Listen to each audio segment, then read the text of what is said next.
Hey, welcome to Brother Nissen. This is exciting. This is the first episode of the Brother Book Club Live.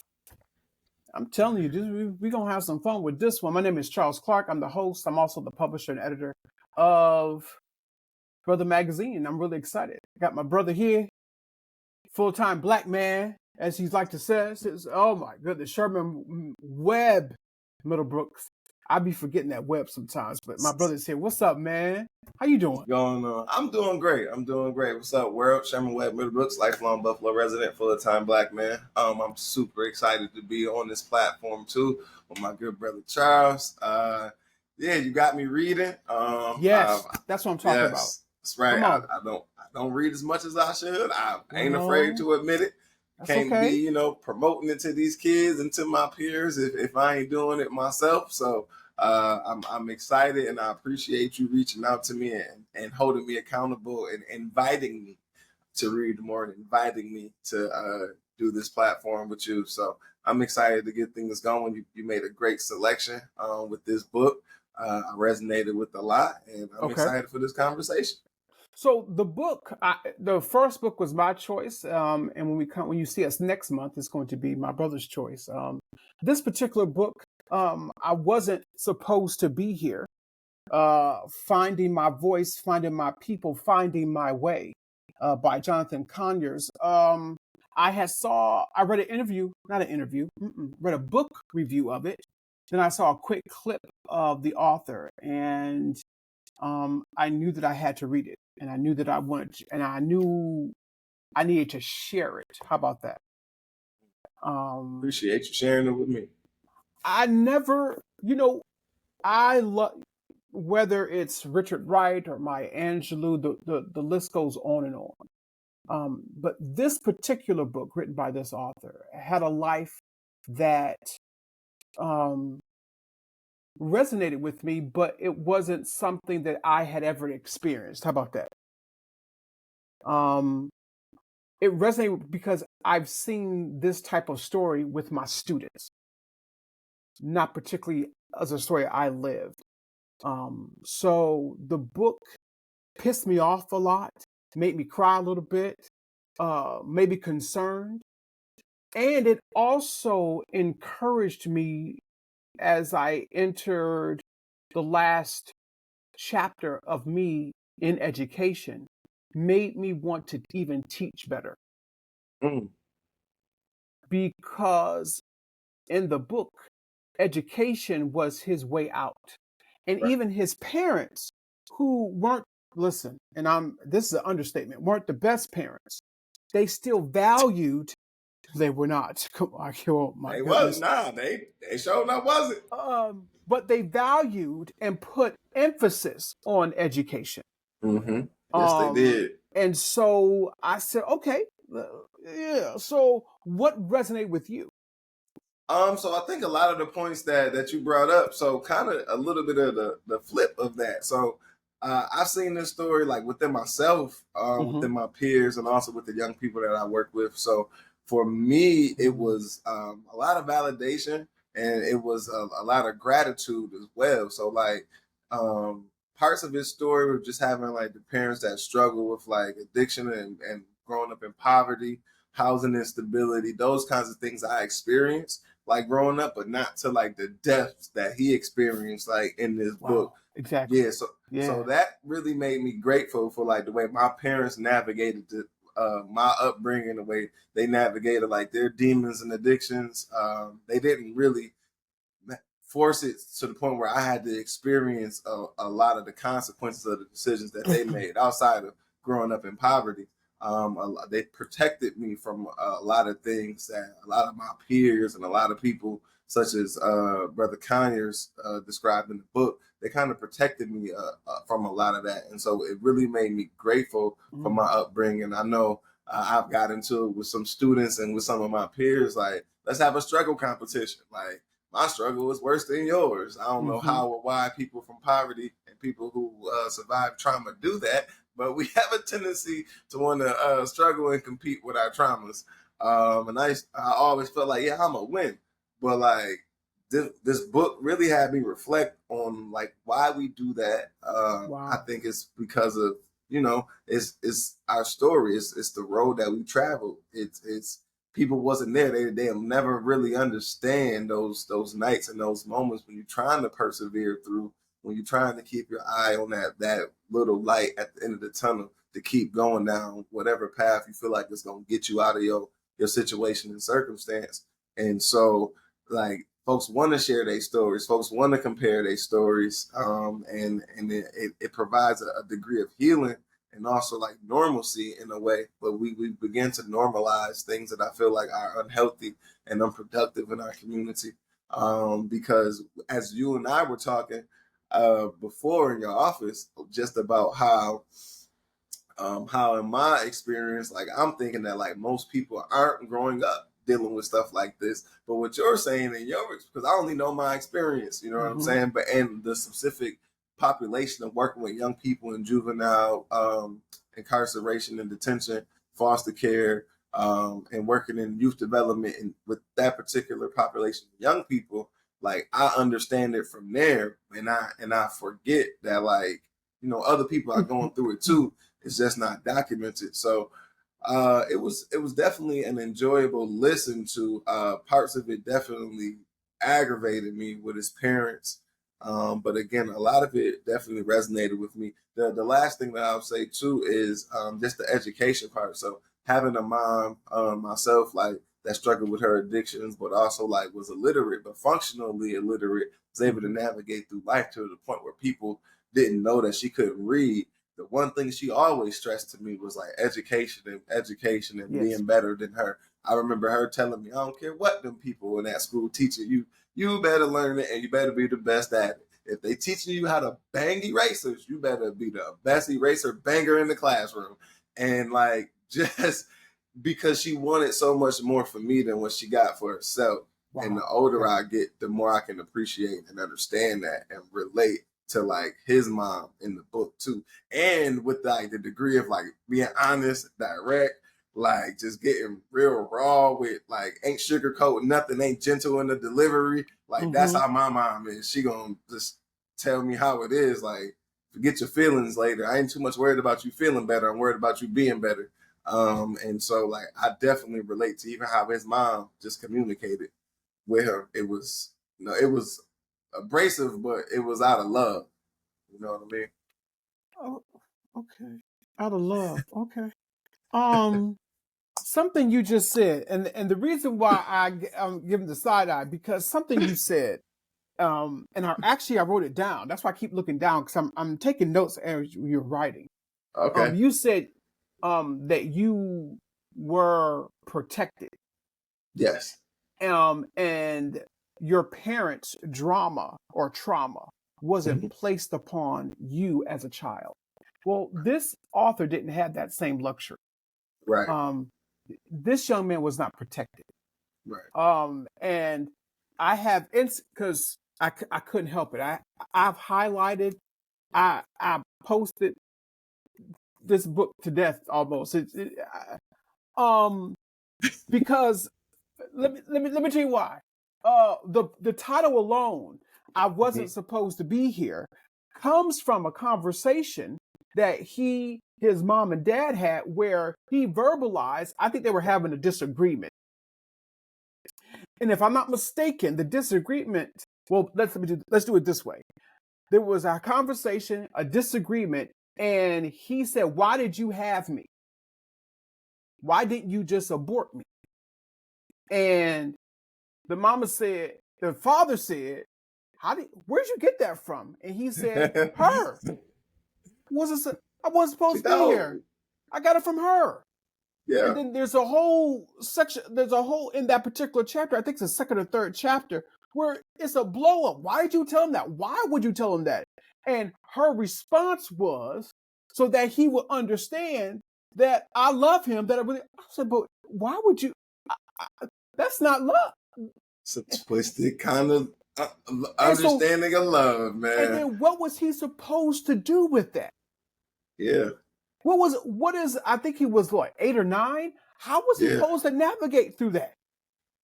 Yeah. Do you know it's again, that part too gave me such an appreciation for my mom, because it was the opposite for me growing up. I always heard I was supposed to be here. I'm like so glad that you Wow. here. Right. You saved my life, because my mom, I was the reason why she got clean. So she was like, if I didn't have you, I would still be out in the streets like drugging. And her and my dad being like really good friends as kids growing up, but like their romantic relationship didn't really work out. They Gotcha. known each other since they was like little kids, but they had me when they both was 32. So like 20 some odd years of friendship, and then you have this kid. So like both of them being grateful that like I was born, because like they have love even though they wasn't in love with each other. So like I'm a connection to like this other person. So even, Mm-hmm. again, even though they had their struggles, like I always felt like loved and appreciated. And like my mom always would tell me, even as a little kid, like at that same age, like I saved her life. She was just glad that I was here. So I've always just walked around like I'm good enough just because I exist. And so like that part, hearing that part, I just couldn't imagine. I could only estimate that the degree of self-esteem and confidence that like stuff like that instilled in me had to have the opposite or inverse effect in Mm-hmm. somebody like him if the opposite or inverse happened to you. That's kind of the only way I can make sense of it. And so like that was one of the moments where I sat down too, because I was like, wow, if something like that made me feel so good about myself, even as a Mm-hmm. kid, like I got purpose and meaning in life, even if it's just to exist to keep my mama alive and clean. Um, like I can only imagine like him just feeling like, well, what's the point of me even existing? Why try? Like I ain't supposed to be here. Right. So it's yeah. I had to Okay. take a minute on that. That's okay. I understand because I want Mm-hmm. to read this part because that's what we're gonna do. It's on Cool. page 9. Um, I could because I just couldn't when I was young. When I was young, but I knew smoking crack wasn't right.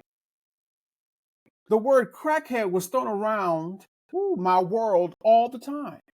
Crackheads were the people I'd seen back in New York because he was born in New York and then they moved to Virginia. Yep. Yep. I seen back in New York sleeping in the streets with ashy lips and uncombed hair, twitching and begging for money with empty eyes. Empty eyes. That wasn't my parents. My mom was full figured and beautiful. My dad was still in shape from his boxing days. There was no way they were crackheads, even though their Friday night fun often stretched into Sunday evening.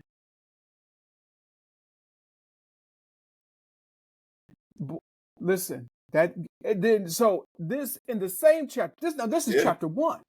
Yeah. Then further on, where he's in school, by the time he got to Monday, he's now in school, and because of the upheaval at home, Jonathan, class time is not nap time. Why are you so tired? I shrugged. I don't know. I lied. I'm sorry. Okay, now where am I going with this? You talked about being protected. That's not protecting your children. That ain't Now, he had to learn at a young age how to lie.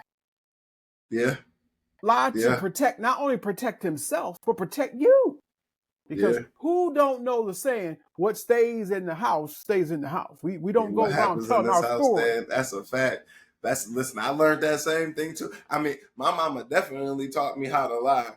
And that was another thing that I related to. Mm-hmm. Like, why is you going there telling everybody like our business? Like I've like that is like a real conversation that like I've had with my mom, not in that particular context, Mm-hmm. but just always her being like, you said that was going on. Like her not getting upset, but just being like, oh, okay, well, I guess like you talking too much though.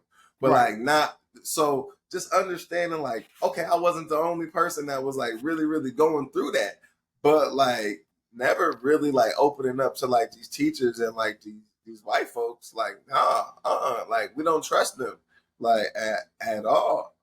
what happens in this house stays in this house, because again, you don't understand. People outside Man, this house come don't on. understand context of what's going on in this house. And then as a kid, you don't really necessarily know that, like, when you're talking to certain adults, like how they going to interpret what you're saying, because kids just say things out loud without real context.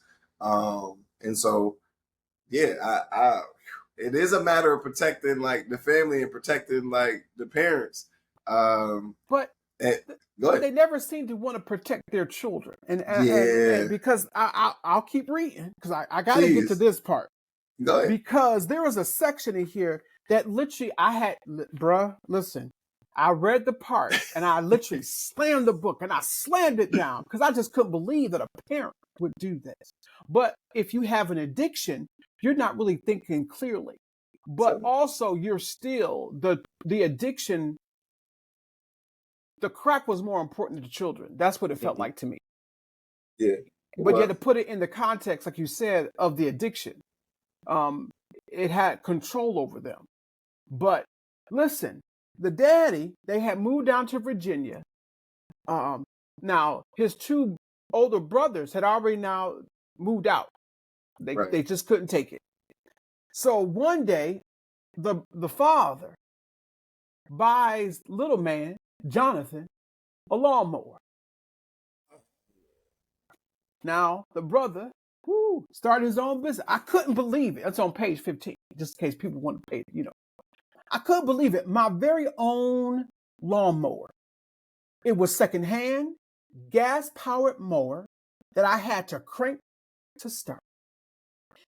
It wasn't in the best shape. Sometimes it took a few minutes to get it to run, but it was all mine. And once I got it going, it got the job done. Thanks, Dad, I had said to my father, promising I would take good care of it. You better take care of it, my dad said in his typical gruff manner. So later on, he goes and makes the money, gives the money, because again, there's still barely any food in the house. right. Rent, they kept going from house to house because they kept getting evicted because they kept spending the weekend, crack trip every weekend. Yeah, that crack shit is Every crazy. weekend. Cocaine escapades. But listen, mercy. But then when my money disappeared a second time, it's on page 16. What had happened was, listen, one day he had put his money, because they told him to hide his money. His brother said, Yeah, hide your money. So he hid his money. Well, the mama and daddy went and took the money. Now, this is after the fact, on page 15, 16, that he was literally giving his mother money to help yep. pay for stuff, right? Looking out. Yep, Looking yep, out, yep. helping pay the bills and everything. Oh, my God. Listen, so they took his money and smoked Mm-hmm. it up. Sure enough, And did. in the book, it said he just couldn't believe they would do it. And his Right. older brother, Justin, I believe, says, bruh, find a better place to hide your money. You know what happened to him. He finds a second place. They find it.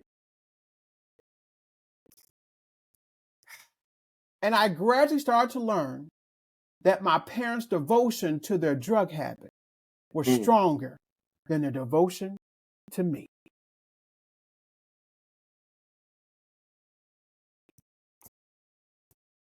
Really? That's what we doing? Bruh, that And it's, broke my heart. So then man, after that leads and goes into chapter 2 where it says he just gave up yep, on his little side hustle. He gave up yep. on it. He said, "What's Cause the why? use? They're just gonna keep taking my money. What's the use of Right. me Cause working why? hard, get mowing lawns or what have you, if all you're gonna do is steal my money?" To And then it support your comes to habit. as what 8 or 9 years old, coming to the realization that the devotion to your habit was more important. Devotion. What a lesson to learn at that age, my brother. Yeah. Yeah.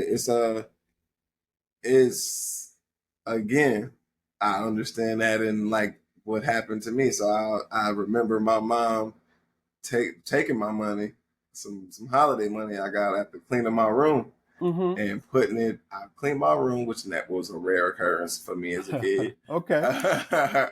And I made my bed up before going to school just because I was happy to have some money. And folded my money up, put it on my bed, and couldn't wait to come back home from school and count it. And I came back home from school and it was gone, and my mama helped me look for it. And like, I I still never like thought that it was her. And then years later, like she told me it was her. And she came to me like crying. It wasn't that many years later. Like I was still like a kid. But she came to me like crying and like admitting to it. And like it just was bothering her. And she never replaced it either. Like to this day, now that I think about it, I think I'm gonna just borrow some money from her and I'll pay her back. Okay. Now that I think about it, I'm get even. It was like $80. Anyways, as I'm plotting my revenge. But I just remember thinking like, at least like my mama like admitted to it, and at least she showed remorse. Like as I'm sitting like in like my dad's basement at 33, like working out, like as I'm listening to this book, like dang, and like am I still that little kid that's like making excuses for his parents though, just like him? And like, does it ever stop? Like trying to protect and make excuses for our parents and look at them in like the most positive light possible, and sometimes avoiding the reality of like who they are and what they've actually done. So just thinking about like how many times a young person didn't get that apology though. How many times a young person has that happen to them, and then they just view the world, because personality is set by the age of like 9, 10, and that's based off of your life experiences up until that point. And so if so many of these things are happening to you at this early developmental stage, and that's how you orient it to the world. Like, you know how you start a job and you go to orientation and they kind of give you the layout of what to expect and how it is going to be and how it ain't going to be. Like the first 19 years of your life is like orientation to the world. And so if this is what's happening in your world, then this is your normal. This becomes what you expect. This becomes what you anticipate. And it's dysfunctional, but like you got to learn how to function through it, function with it. How you going to function? Because that's all in that. What we just discussed was all in chapter 1. We're not even past. That's chapter 1. But then we get to the stage. Go ahead. But then we get to chapter 2. Yeah. Now listen, we're not going through every chapter. We're just doing the high points. But you have to understand this section to get to when they go back to New York. Okay? I had to take my glass off and everything. All right. The summer when I was 10 years old, my mom started hanging out with her friend Sharon a lot more than usual. Mm-hmm. Now listen, she was a few years younger than my mom, and she was my mom's only friend in Virginia. Sharon was also the mother of my parents' drug dealer, Rashad and Alonzo. Now, here, listen to this. One time when he was selling to my mom, Rashad said, "Lady, you are the most high-functioning crackhead I have ever seen. Your kids are always on point with their sports games," because the older brothers were in sports. Mm-hmm. Lord Jesus, they're always out here being respectful.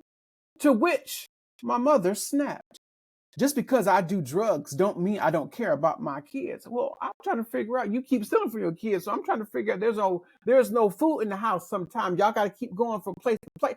I'm trying to, what's your definition of care? That's why I kept saying it when I was reading. I'm just saying, that's what I was saying. Okay. I feel you. Okay. I was thinking about it too. All right. So then later on in the chapter, next 2 pages, Sharon, the drug dealer's mama, that the mama still is now hanging out more and more often, sends the daughter Erica to the house to watch her. Then Erica, to make a long story short, because Erica molested this boy. Yep. She wasn't but a kid herself. And kids ain't born knowing how to do the things she was doing. So that means somebody had to force her and show her. Exactly. That's the cycle of how it works.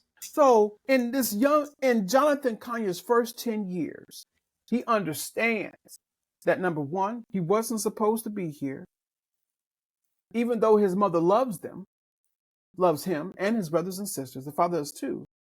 He understands that their devotion to their habit is more important than devotion to them. They also understand that there's no food in the house sometimes. Come on now.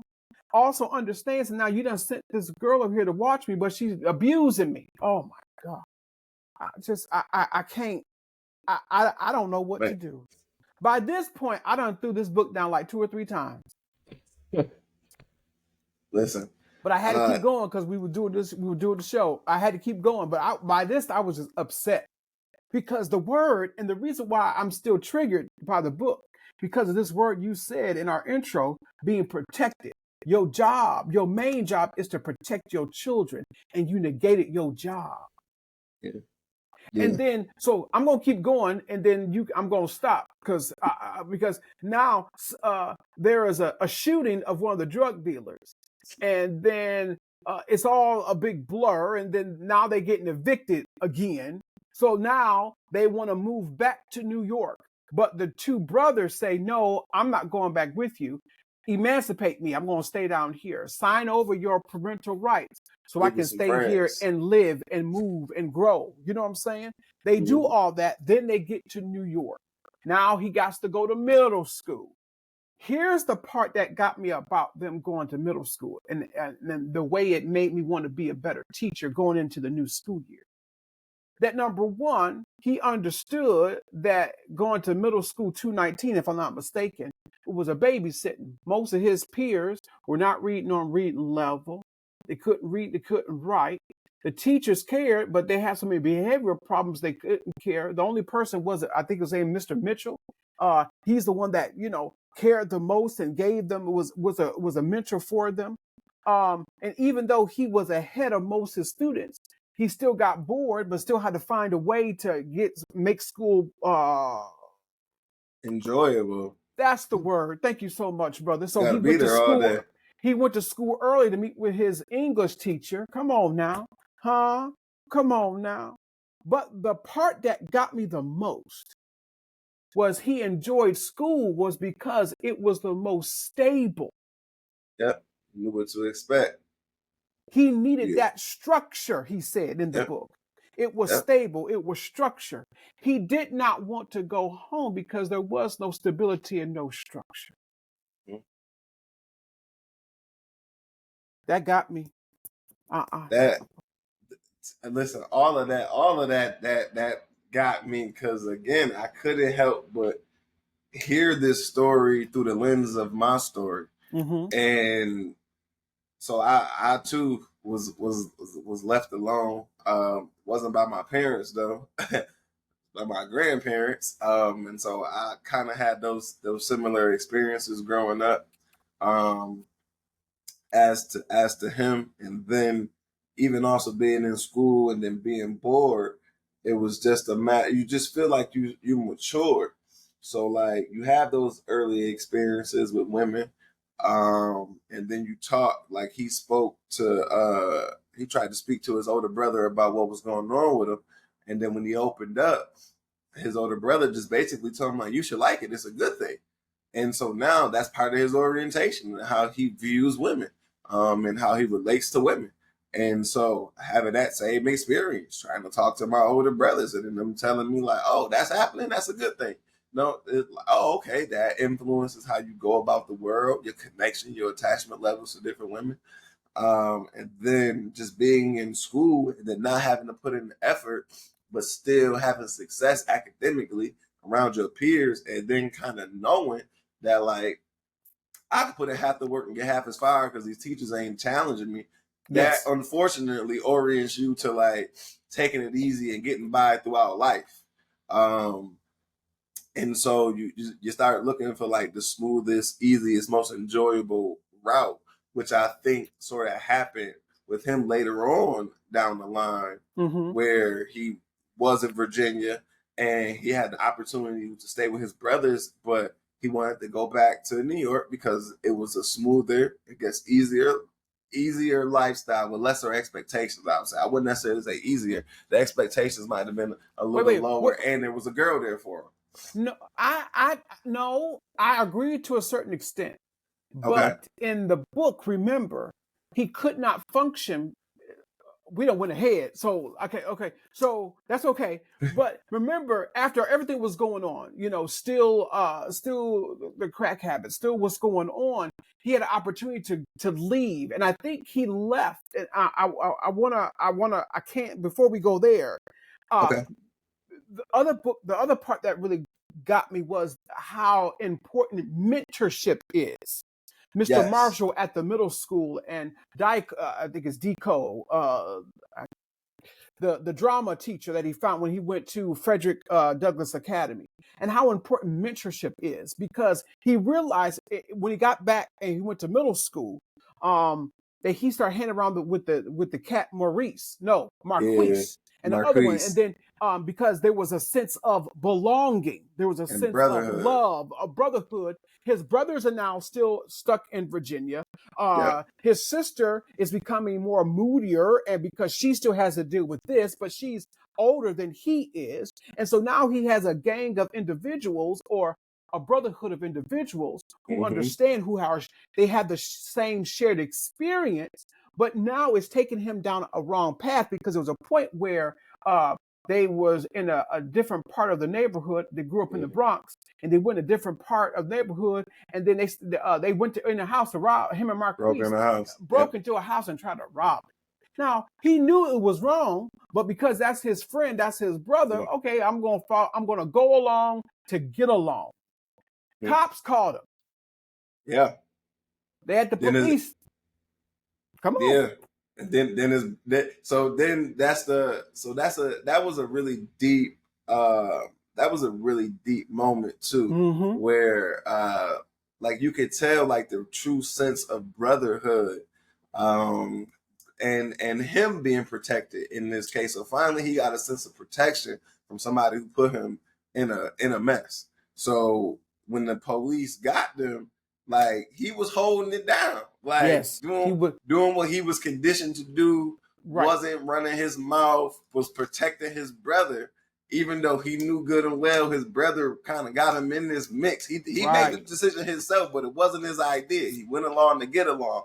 And the fact that like it worked out the way it did, where he didn't tell on his friend, but his friend just admitted to everything that was going on and took the entire rap. right, It showed that like finally he got some protection. And I think also that is why he remained loyal to Marquise, even though like he changed and they sort of went their separate ways throughout life. And while like even to skip way further to the end, while he shared that he even still stays in contact with him as he does his bid. So like, and, he puts money on his books. He still remains in contact with him because he became a permanent part of his village. He kept making reference to the term village, and for me, yes, that has significance in it because I felt like I was raised in a proverbial village, but also the name of the projects that I grew up in was called Schaefer Village Projects. So I mm-hmm. grew up in an actual village. So like Right, that word, like it really resonates with me because I do feel, and I have both sides of my family in those same projects. So kind of like I related to him just having his mom's like his mom's influence, but like in one setting, and then in Virginia having like his dad's mom's influence. So like still having like the differing kind of grandmas and that influence. I relate to that, and just him having a village. But he talked about that concept of village quite often, and how people were sort of seasonal and some people were more permanent in his life. And I think that's something that you understand too when you go throughout life, when you're looking out for yourself, when nobody's really guiding you and protecting you. You that kind part. of got to learn that lesson sort of early.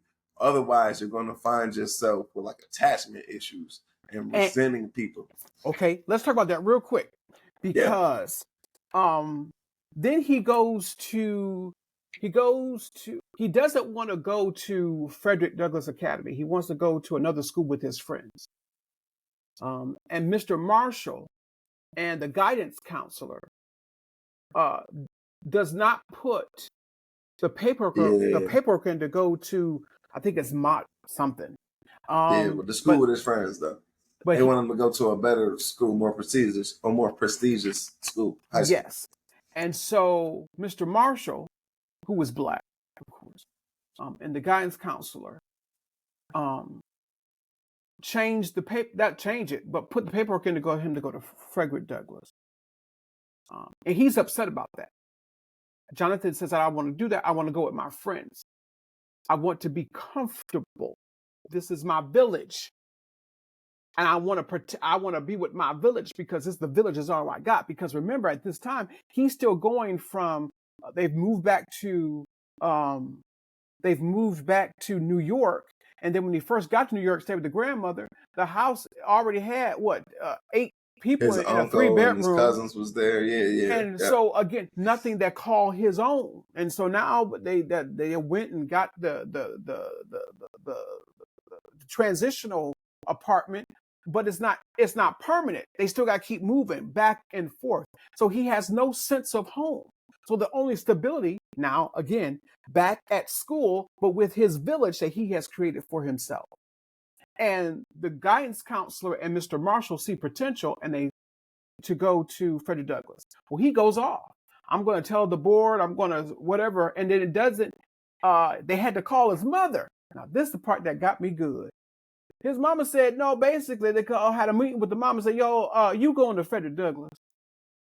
And that's all. That's be all. That's it, and that's all. That's it. Now, they done went to the school to meet Mr. I forgot his name, to meet the principal. Mm-hmm. Who's becomes a major part of his life. And he said, I'm not going to school. I'm not doing. Mama said, no, you're going here. That's it to that. You're going to wear this. He didn't have money for the uniform. The principal gave him a uniform. And don't worry. He kept finding excuses. They kept finding solutions. Had no way. And one of the most poignant stories is that first day of school. He didn't know how to tie a tie.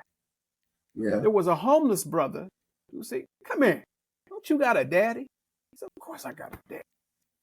But my father never taught me. Ooh, that got me good too, bruh. Mm-hmm. Never taught me. So it takes someone, in the book it says, a temporary individual. Someone who's seasonal for that moment in time to help me get over this hump. Come on now. Right. And how many times have we needed that seasonal individual to help us get over this hump? Well, how many times have we been that seasonal individual to help somebody get over a hump, and then we end up resenting them afterwards, feeling like they used us? And we all get used, and maybe that was just what we were supposed to be there for, and that's okay, because that was part of the master plan. Because we use people too during our seasonal time, so it's okay for us to be used. But I related to that a little bit too much, because my dad taught me a bit. He taught me a bit, mainly more is caught than taught. So he never really sat me down and tried to teach me much. Maybe with gardening, he made an attempt to do that. Definitely with gardening, but outside of that, not really a whole lot that he sit me down and say hey, I want you to know this, son. You need to know X, Y, and Z. But he was always present. And he got clean away. I've never known him to do anything other than maybe have a cigarette and a beer. But anyways, he never taught me those things, like how to tie a tie, in those kind of moments. Because I've only ever seen him wear a tie every now and then, maybe once or twice a year. But he wasn't in the house when I was getting dressed to go to these places where I was wearing a tie as a kid. I was staying with my mom. I wasn't staying with my dad. And my stepdad didn't show me either. And so the person who did was my mentor, Tracy McGee. He gave me my first tie. We had to go somewhere and speak. And so it was a more permanent person in my village that showed me. But it was that skill that but it was him giving me a dress shirt, him giving me a tie, because I didn't feel comfortable about going where I was going because I didn't have the clothes. Just kind of like him in the book, kind of making excuses. I can't do it. And him just finding solutions where I'm trying to get out of it because I'm kind of afraid of my success, afraid of my potential, because I'm comfortable with where I'm at, and you trying to put me in a new environment, and I ain't really too sure. Um, but him giving me that tie, not expecting it back, not expecting that shirt back, and then me having my first job interview and feeling like, oh, I got a shirt and a tie that I know Yeah. I could wear because Tracy gave it to me.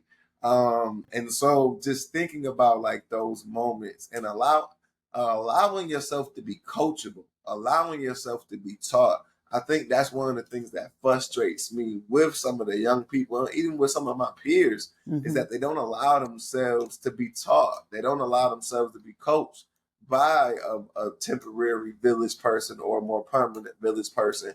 It's that level of defensiveness that I think is an outgrowth of insecurity and instability. That shame of not wanting people to know that prevents you from actually obtaining the knowledge. So I related with him in allowing people to teach me and coach me. But there's also some things that also in reading this book, I kept reminding myself um, that some of the young people are so entitled. They're really, some of them are not really going through that much. I mean, they don't have this story, trust me. And listen, we're 40 some odd minutes into this conversation and we're not even halfway through the book yet. And that's the That first is thing. true. And It's a so good book. I'm telling you, but there's a sense of entitlement. And there's a quote, the principal at the time at Frederick Douglass was Dr. Hodge. I want to forget that. And a short, stubby white man, as the book says. But Frederick Douglass quote, because he went to Frederick Douglass Academy, it says, if there is no struggle, there is no progress. We don't want to go through nothing. Sometimes you just got to go through. I forgot what's the quote I heard, and I forgot who said it, but I was watching Alone. That's that Survivor show. Mm-hmm. But they were saying, I forgot who the quote. I don't want to say Benjamin Franklin. It might have been, but long and the short of it is, opportunity is not missed. People because of the way people think it is. Opportunity is missed because it's usually dressed in overalls and looks like work. And people don't want to put on no overalls and do no work, and that's where your opportunity is. Yes. It's the amount of work that you put in, and so that's what I experienced too a lot within myself. Because a lot of times I don't want to put my overalls on, but especially with like the young people that I'm working with, like it's so much of it is apathy. Why try if it ain't gonna work out? Why Mm-hmm. try if it ain't just gonna give it to me? If it ain't, so it's like you're not even gonna give yourself a chance. You got to put in the work. You got to make deposits of work before you expect to make success withdrawals. But you know, But I also, see it too. Go ahead. I want to add this because I don't, man, there, man, there's so, listen, I mean, look at I this. didn't know if you was lagging or trying to get your thoughts out. But there's so much. I mean, look, there's so much in here, and how important is. I got to say this: how important is to have mentors, since we're on that Mm-hmm, path, that to mm-hmm. speak into your life, like Miss Deco. Don't let any. You're enough just as you are. Right. Don't let anybody tell you that you need to change. Listen, as a person who's always been short and fat, um, and understood that my parents loved me just the way they are. They never said to me, and I want to make this clear. They never said, Charles, and maybe they should, I don't know, but maybe they said, I think it's time for you to lose some weight, son. But they never said that. They loved me for who you are, but they also instilled in me you're special because of who you are, and never let anybody tell you that. Um, so I never needed a mentor per se to tell me that. I had parents who told me that. And I feel you. even no matter what, because I have lost a lot of. I showed you a picture of your mom. I didn't even look at it. I said, "Oh God, that don't even look like the same Wouldn't person." even recognize you. But I had to feel. But what I understood for me, I had to feel that for myself. And time in this book, he wasn't able to feel that for himself. There was he was able to go to Andover prep school in Massachusetts, and was given the opportunity to go. Um, and he wasn't able to. He didn't. His friend Mitchell kept telling him, "You are a black king." Yeah. Someone his age needed to always, because he didn't know how to fit in, because and even though most of the individuals at this program come from the same circumstance, meaning they were poor, inner city, blah blah, he still had trouble trying to fit in. And his friend Mitchell, who came from the same school, said, "Yo, you are a black king." How Yeah. important is it, or how important was it along your journey to have someone of your peers say, "Yo, chill. You are who you are. You are a black king." And you need to hear that from not only from people, your mentors, but someone who is your peer as well. Yeah, I think that part was amazing, and just as a side note, if you get the audio book version of it, they do a conversation and an interview with the actual Mitchell. That's not Yes. at the end of it, so it was dope being able to actually hear their conversation. But Mm. I I felt like there were times where like I was Mitchell for my friends because I felt like as you shared like that degree of validation at home. So no matter what I was going through, my parents, my grandparents, aunts, uncles, cousins, they always made me feel like I was special. They always treated me like I was special. And so I always had that energy with me. And so whenever my friends wouldn't behave as though they were special, if my friends didn't have confidence, it was almost a sense of like, what's wrong with you? Like, you with me. Like, you better be confident. You better believe in yourself because you with me. And so being able to like have my chin up and chest out, like, and have my friends back in that way, I can always see like me encouraging my friends to speak up, be more vocal, put themselves out there, be more daring, take more opportunities, have their chin up and chest out. And I just think about my group of friends from like what fourth grade throughout high school, and many of us are still cool to this day. Like we're not all cool as a group, but I still have like my own individual relationships with all of them. Right. I'm just that kind of person. But just understanding like there was a mix. So there was like half of us like had our dad, half of us didn't have our dad, half of us had like super encouraging moms, Mm-hmm. had some of us had like entitling moms, but like just the how we all kind of came together to support each other and validate each other, I think is important. You got to have some place and somewhere where you belong, Wow. where you feel like you're good at something. So maybe your friends ain't necessarily like calling you king, or they ain't necessarily like, encourage you in that way. But when they tell you like, yo, bro, you smart, you the smart one. Like it's like, oh, for real, I am. That's what y'all think, or like you good at sports, or like I am. That's what y'all think. So it's we all trying to learn our place and like Yes. where we stack up like on the food chain.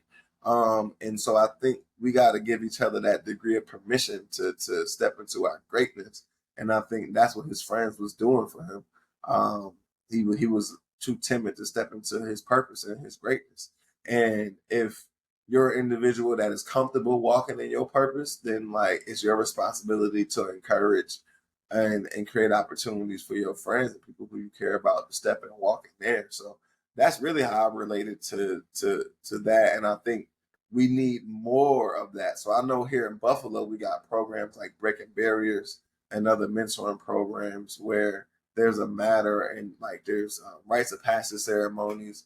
There are adults that are providing that mentorship and that validation, but also we invest in young people like emotionally, spiritually, and mentally. And so, and then they have that sense of responsibility to community to like when you were the 15, 16, 17-year old, now you have to set the standard for the to 12, 13, 14-year olds that's Mm-hmm. coming up after you. And I think keeping in with that village talk, there is there's a sense of responsibility that I think has been lost from generation to generation. And one of the reasons why, to make it personal, why like I love and appreciate our friendship so much, because it's a friendship, but it's also a mentorship. Mhm. And I really value whenever you're given wisdom from your experience, because I feel like you have not only taken on the responsibility of talking and teaching to my generation, which is the one after yours, but you also are inspiring and influencing the generation that's even after me. And I think more of us men need to assume that role of responsibility in our community. First, I appreciate that. And one of the reasons why I do it is because of this statement on page 171. I didn't know why. I just didn't think anybody truly wanted to know how much pain I was holding inside. Time after Mm-hmm. time after time in this book, this young Mm-hmm. man kept holding all that frustration, all that Yep. stuff inside of him. And every time life changed, because life changes, people pass away. Mr. Marshall passed away. Dr. Hodge retired. He was getting old. It's a time for the debate teacher. He found the love of debate. That's the other part. He found the love of debate and competition. But Communicating thoughts and ideas. exactly. But that teacher, because it was a circus, I'm not gonna give that part of the book away. You got to read it for yourself. But she was Yeah. about to move to a different school because of the situation that was going on. And at It's that worth moment, reading. he couldn't handle it. And that's when he called his brother back and said, "Hey, I want to come and live with you." Mm-hmm. Now, he moved down to Virginia. Parents signed away their parental rights. He moved down to Virginia. But because, and everything was going smooth, but because it was going smooth, and he was so used to dysfunction, he That said, part. I got to go. Both his brothers had a conversation because they both shared responsibility for him. Tell them they're at a table eating some Chick-fil-A, if I'm not mistaken. I can't find the Yeah, it page. was. It was some Chick-fil-A, because Okay, you know great. I Because love me some Chick-fil-A. That all right, part stuck out. I said, all right. "Oh, Well, let's go I get like." some today. Come on. Anyway, um, um, he could not handle the stability, and he went back to New York. To the chaos. He went back to the chaos, but this what he went back to. Got back to New York to his mama's and daddy's house. They had already moved again. Mm-hmm. No furniture, no bed, no nothing, no food in the refrigerator because his girlfriend met him at the bus station. Girlfriend comes, they That's go a back. big part of why he went back too. Yes, because he wanted some. Anyway, yeah, okay. Mm-hmm. Yeah. And then wait a minute, hold on. So uh the girlfriend, while they're there, finds a pill bottle or something, but it was burnt at the bottom, and he had to explain to her because my parents smoked crack. And so then she understood his struggle, his communication. She understood it. Well, the mama, they leave before she found this vial, whatever you want to call it. The mama says, "Oh, I'm glad y'all can. We're gonna go to somebody. We're gonna stay at somebody else's house. Y'all can stay here. You going to tell the boy and a girl to stay in the house by themselves?" Well, lo and behold, What she you winds think? up pregnant, You might say that's how you become a grandparent. and everybody happy except for him. She said she wanted to go get abortion. That's what they talked about. She wanted to keep it. And this is where he loses it basically because he realized his life is now becoming. Complicated. Yeah. And Very much based so. based on his own decision making. This is Because you had a chance to survive and thrive, but you said you wanted dysfunction and you wanted that girl and you moved back mhm, to New York. mhm. That Drove me yeah, nuts. That part just drove me yeah, absolutely bonkers. yeah. Yeah, but because I understood it too much, too well, and I had to think like I ain't no better than him. There's been times in my life where I did that, and yeah, and is those are some of like the moments I'm not proud of at all. Um, just going back to what's comfortable, what's familiar, and then finding myself in that situation and Okay, I then got a being question for selfish. you. I don't mean to interrupt Yeah, you. go I ahead, go got a ahead. question. Now, you complain about the lack of stability. Uh-huh. You were so distraught that you called your brothers and said, I need to come stay with you. I can't take this no more. Yeah. That's the part of the book that got me. I still don't get it. But again, we have to go through the See, go through. young. Yeah, okay, yeah, you young.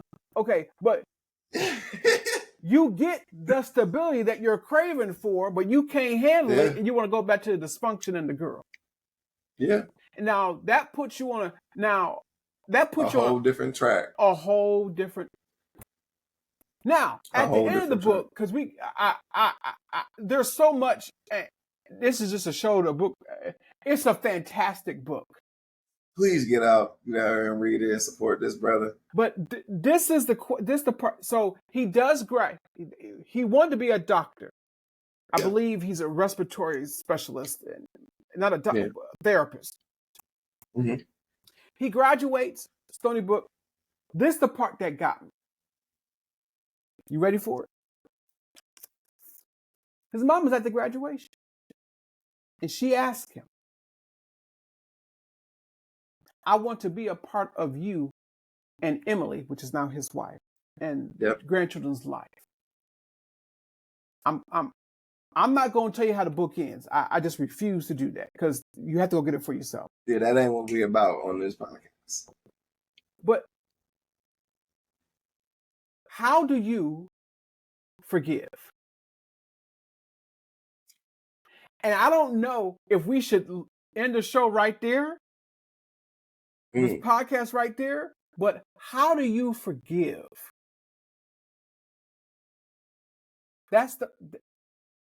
Is forgiveness possible? I think forgiveness is a selfish act. Forgiveness is a selfish act. Hey, wait, selfish or selfless? Selfish. Because any and every time I've forgiven somebody, it was for self. Because I was tired of holding resentment. I was tired of giving that person the power of every time I see them. Now my face scowls up and my mood change. But so, wait, hold on. I just want to get clarification.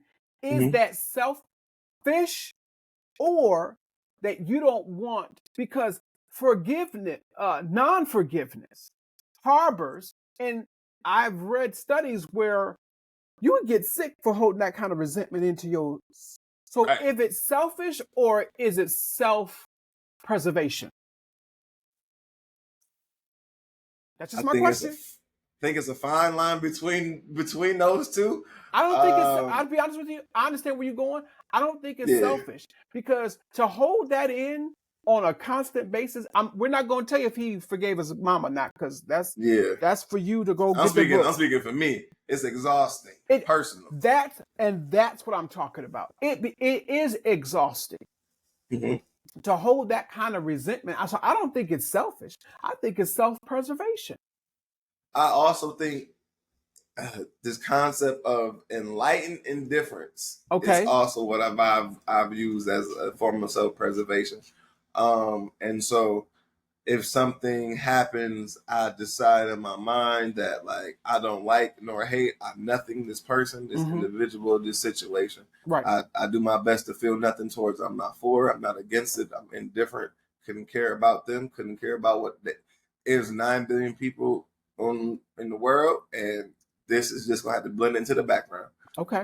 Because I understand it so much that like. What them brothers that be on 125th Street be saying? See, when you understand something, you're under it. You got to overstand, brother, to be on top of it. So I be tired of understanding stuff. Then I become enlightened and I have a different perspective, and now I overstand it due to my level of enlightenment, and I'm just becoming indifferent towards it. Like, Okay. I'm not for it, I'm not against it. So that's all. That's the flip side. So like, I may become indifferent towards something as a way of preserving myself because of something else that was said in the book. I forget the exact quote, and I know you got it sticky noted, but it's you find yourself not really caring so much because of the fear of disappointment if you can't win or whatever the case may be. So I think just understanding that, like, yo, if this is not going to work out in my favor, why should I really care that much? If I'm not going to win, there's a potential that I'm going to lose. Why should I even care so much? If this doesn't benefit me, why should I care? And so I think when it comes to like forgiveness, it's got to, if it don't benefit me, that level of forgiveness, I don't care. I don't know if this is what you were talking about, but it was Mm-hmm. after a competition, and this is what he said to his coach, the debate coach. Mm-hmm. I wasn't used to winning. So even though I wanted to win so badly, I was used to losing. That's just how my life was. And isn't that how sometimes we navigate life? Yeah, So we don't that's fully. self-fulfilling prophecy. Let me ask you this. Do we somehow go through life and not actually putting our full effort into it because we're so used to losing or not getting what we want? Why give it a full effort? I Right. guess that's where I'm trying to put it. Yeah, no, and that's essentially like what I'm trying to communicate to, because that's been my biggest struggle, just as an individual, a survivor of poverty, and that's what I related to, like in the book, sort of like what he was talking. It's exhausting, the road to running and getting out of Yes. an impoverished situation, out of a dysfunctional situation. It's exhausting. So by the time you hit your 30s, you kind of like burnt out, but you ain't even ran half your race. Right. So it creates that level of like, I know exactly how hard it's gonna be Mm-hmm. because I did it before. Do I have the effort to do it, to try? Because it might not even work out. Right. So like, should I just stay where I'm at? Like, should I just get comfortable? Should I just be grateful? So, should I just be appreciative of how far I've come and where I'm at? Yes. I've done good. And I always feel like a lot of us, myself included, leave a lot left on the table. Leave a lot left on our plate. Yes. And so I feel like Wow. that also comes from being kicked down so much. But also when you overcome, it's like, man, I've overcame this one time. But again, it's the amount of effort that you have to put in order to succeed. And once you get to a place of like, I'm comfortable, I'm not in fight, flight, or freeze mode no more because I chose to fight the lion, and now the lion is gone. Do I really want to go back into the jungle and deal with another lion, even though I know I can beat it? It wasn't easy to beat it. But isn't that life though? I mean, we're never going to have in life just one lion. Right. It's going to be a Who's volunteering? Who's volunteering? Now, if the lion shows up out of nowhere and I got to fight it, that's one thing. Well, but listen, am I volunteering to venture back into the jungle to fight it? That's another. Listen, well, let me say this. Sometimes it's not even your choice. And I'll give you an example. I never forget the year between 2017 and 2018. My mother passes away in July of 2017. A year and a month later, my brother passes away. And I had to deal with that. Did I want that for myself? Did I want that for my family? No. But did I have to deal with it? Did I had to somehow get some help for that? Because then I began to question why God, what we do. So sometimes you don't have a choice about what line you're going to face, but you do have a choice about how you're going to meet that line. And sometimes it's going to beat you up. It's going to beat you up, but you still had to go through it. And this is why this particular book is important. Because Make sure y'all go get it. You got to, because there was a moment where he was going to give up because the young lady who Nicolette, that was her name, who met him at the bus station. She got pregnant. There is so much in this book. Listen, we really ain't scratched the surface, bro. y'all. We just there's so much, but we can't. It is. If we start going, we could literally go for another 2 hours talking about this book, and we're at an hour plus as it is. We sure could. But the most important lesson is, and I'm going to take his analogy, is that he persevered, lion after lion after lion. And I think that sometimes we need to be reminded that each lion that we face, we can overcome. And we are overcomers.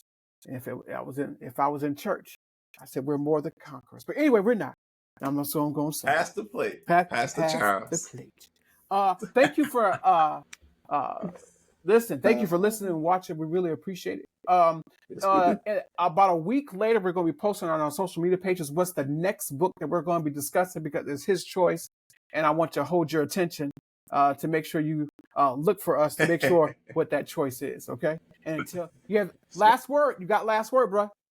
Oh man, I wasn't ready for a last word, but I'm sure I'll come up with one. Yes, you will. Listen, folks, make sure that y'all go out there, support this book, because again, it's a Black author, and it's definitely inspirational. It was informational as well.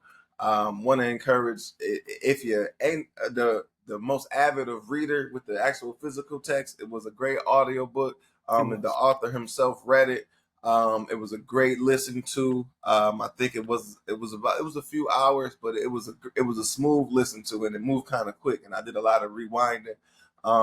So yeah, we just want to continue to bring y'all interesting topics, interesting books for y'all to expand y'all horizons, to encourage y'all to read, not only for enjoyment, but also for information and inspiration as well. We want to make sure that y'all follow us, make sure that y'all share this podcast with somebody who has if you found value in this, if you've been entertained by this, if you've been inspired by this, share this with somebody else, listen to it with a friend, put it on your timelines, and we're going to have more for y'all.